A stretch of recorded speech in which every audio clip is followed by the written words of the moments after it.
may reward yun. Wala mo na 10 million pesos yun, tsaka $2 million yun. Sabi. Nakita yun. Wala naman daw. Oo.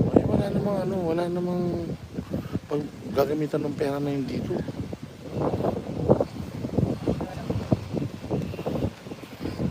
Kaya nagkagulo-gulo ngayon dito sa taas. Pag inunahan. Lumayo tayo, baka yung ano natin na madetect eh.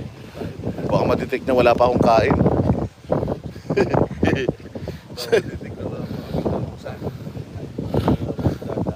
Ang init ngayon, tinan niyo ang tsura namin ni Jay. Kita mo ko. Mukha akong ano, mukha akong ano, Muslim na sasali sa Olympics.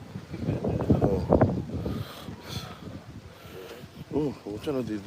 Ang tindi nito, oh. Ayan, oh, gagalaw-galaw mo yan, eh. Kailangan yan ang ultrasound ng lupa.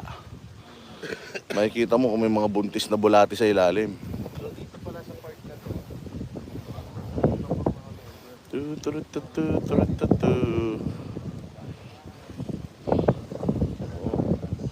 Ayan, no.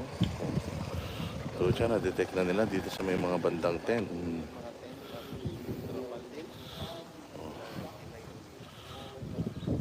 Ang ultrasound niya.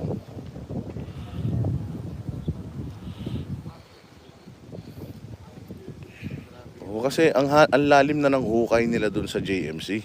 Yung hukay nila sa JMC, kahit mga 5 tore, pwede mo nang ilibing dun. Si Torres, si Abalos, si Marbil, si Bongbong, si Patay, at saka pero si Boying ang dapat mauna. Yun ang malapit na maagnas eh. Oo, kaya mo nang ilibing dun sa laki ng hukay nila. Ngayon, hindi pa sila na-contain.